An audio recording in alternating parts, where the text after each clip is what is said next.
Welcome to the Fear and Greed Business Interview. I'm Sean Aylmer. Inflation rose by 1% in the 3 months to the end of June this year and 3.8% for the full year, according to the Australian Bureau of Statistics.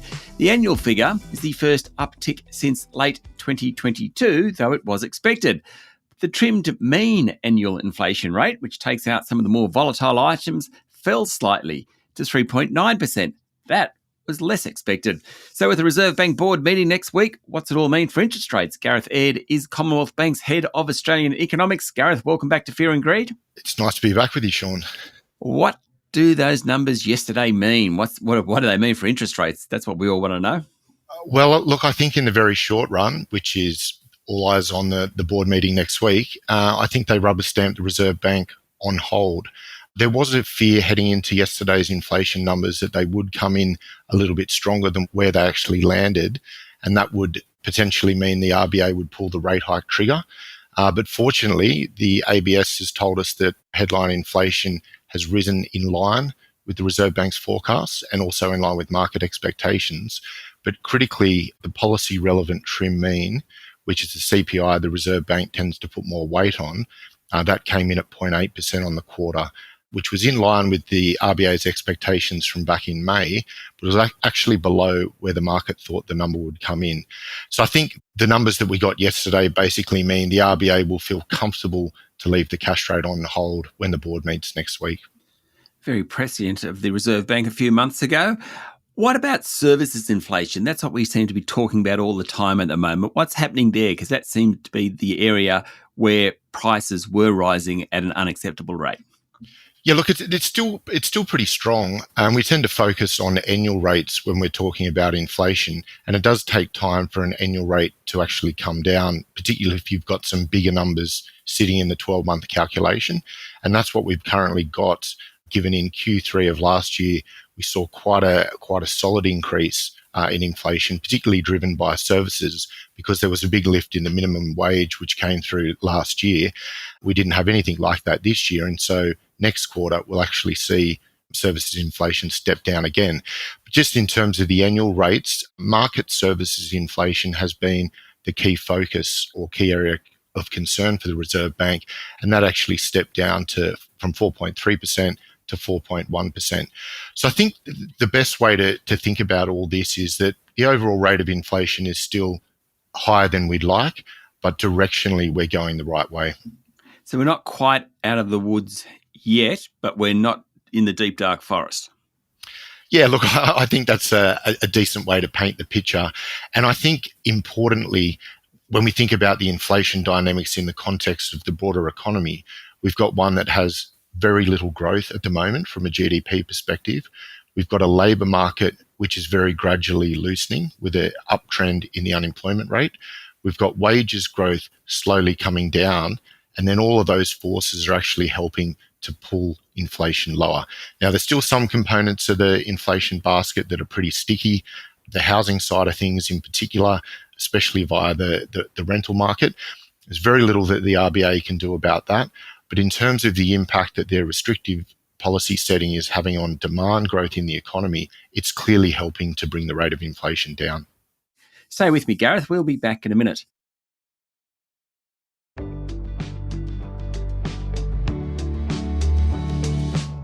I'm speaking to Gareth Aird, Commonwealth Bank's head of Australian economics. So no change to interest rates next week when the Reserve Bank meets. What about later in the year, early into next year? I mean, I suppose the first question is the next move down, and if so, when? Yeah, look, we think the next move is down, and the market agrees with us. There was concern heading into those figures yesterday that the next move could actually be up. But given the way the data printed, if you're not going to go up next, then you're going to be going down, because we're not going to hold this policy stance indefinitely where the cash rate is. And so most analysts now will think the next move is down. We very much agree. Then it comes down to when. We're on the more dovish side of the market at Commonwealth Bank, thinking we could get a rate cut by the end of this year. And we've got November penciled in for a first interest rate cut. And really that's basically premised on our economic forecasts. We've got a forecast for Q3 inflation for the trim mean of 0.7%. And if you get at 0.7%, followed by, or preceded rather, by the 0.8%, which we got yesterday, then you're looking at 6-month annualized inflation pretty much close to the top of the target band. And headline inflation will actually step down quite considerably next quarter due to the energy rebates which the government has put through. Now, if we get that configuration on the inflation side and the unemployment rate continues to trend up, we think the RBA can actually start to take policy away from its restrictive setting, like we've seen some other central banks already do. It's worth keeping in mind that the Bank of Canada has already cut rates. We've had an interest rate cut from the European Central Bank. Expectations out there that the Fed is pretty close to cutting rates, and the market is also priced for the Bank of England and the Reserve Bank of New Zealand to all start cutting rates by the end of the year. We think the RBA can end up basically following that global easing cycle, which is why we're sitting on the side of the fence to look for a rate cut by year end.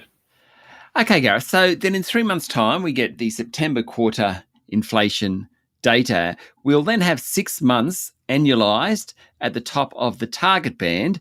I mean, is there a risk that the Reserve Bank is going too slow? Michelle Bullock has actually said, the governor has actually said, it doesn't have to be in the target band. It just has to be heading towards the target band before they move. But potentially, if they don't do anything till November, it could already be in the target band, basically. Well, look, we think headline inflation on a through-the-year basis will be in the target band by the September quarter, essentially because these energy rebates are going to drop headline inflation quite a lot. But in terms of core inflation, on our forecast, we're going to end up with a 6-month annualized rate pretty much at the top of the RBA's target band after we get the September quarter figures. If the RBA was to then start cutting from that point, we wouldn't say they're too late because they've still got to make sure that inflation actually comes down and they don't want to go too early. But if they do end up delivering a rate cut by the end of this year, then we probably are on course for the soft landing because we'll still have gradually rising unemployment, but not to the kind of levels we had pre-pandemic. And we should see in time an uptick in terms of growth based on rates coming down. It's a very hard sort of balancing act for the RBA at the moment because they want to glide path the economy to a soft landing, and they also want to pull inflation down. They don't want to cut rates too early in case the job's not done in inflation, but by the same token, they don't want to keep rates restrictive for longer than is necessary because they know that that's causing pain out there in the economy, and then it does run the risk that unemployment ends up rising that too much further than what is desired. And the big issue in all of this is that inflation and unemployment are lagging indicators. So if you're setting policy off actual data, as in the data that's just printed, but it's actually a lagging indicator, then it really does make it hard to kind of calibrate when is the right time to actually be changing policy settings.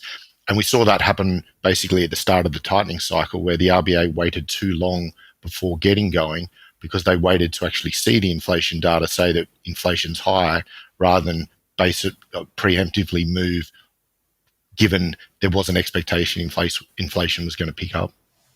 Okay, so let's say we do get a cut in November or early next year. Do you expect then that we'll see a run of rate reductions over the next 12 months or so? Look, if we didn't get more than one cut once the RBA starts cutting, then the implication would be they probably shouldn't have cut rates. One interest rate cut in and of itself is not going to take policy away from a restrictive setting. So if the RBA moved once and then was on hold for 12 months, it would end up proving to be the case that inflation had ended up getting stuck above the target band. So our view is basically once they're comfortable and they start cutting rates, they'll cut policy down to something that looks like a neutral interest rate or a normal interest rate. We think that's a bit over 3%.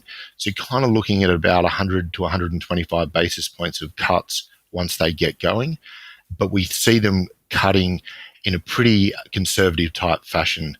So at the risk of kind of sounding like this is an exact science, our profile is basically once they start their cutting cycle, they're delivering 125 basis point cut a quarter until we get a little bit over 3% by year end of next year. If we got to that point, the end of 2025, early 2026, we're looking at a benchmark rate of a little over 3% or thereabouts. That wouldn't be a bad effort for the previous 2 years, would it, to actually get inflation down, so the post-pandemic peak, get inflation down without throwing the economy into a recession, we'd be pretty happy with that, wouldn't we? Look, I think we would. We'd still look back on this period as being a very tough time for a lot of households out there, particularly those that are more recent entrants into the housing market. And also it's been a tough time for renters. And I suppose just more generally, households in general have had to deal with higher inflation. So it has been a painful process up until this point, and there's a little bit further on that to run. But I think if we can get to the end of next year, rates have come down, unemployment hasn't gotten too much above where we are right now, and inflation is back to the target band, then you'd have to say it's job done in probably what is a best case from this point. Gareth, thank you for talking to Fear and Greed. It's nice to chat as always. That was Gareth Aird, Commonwealth Bank's Head of Australian Economics. This is the Fear and Greed Business Interview. Join us every morning for the full episode of Fear and Greed, daily business news for people who make their own decisions. I'm Sean Aylmer. Enjoy your day.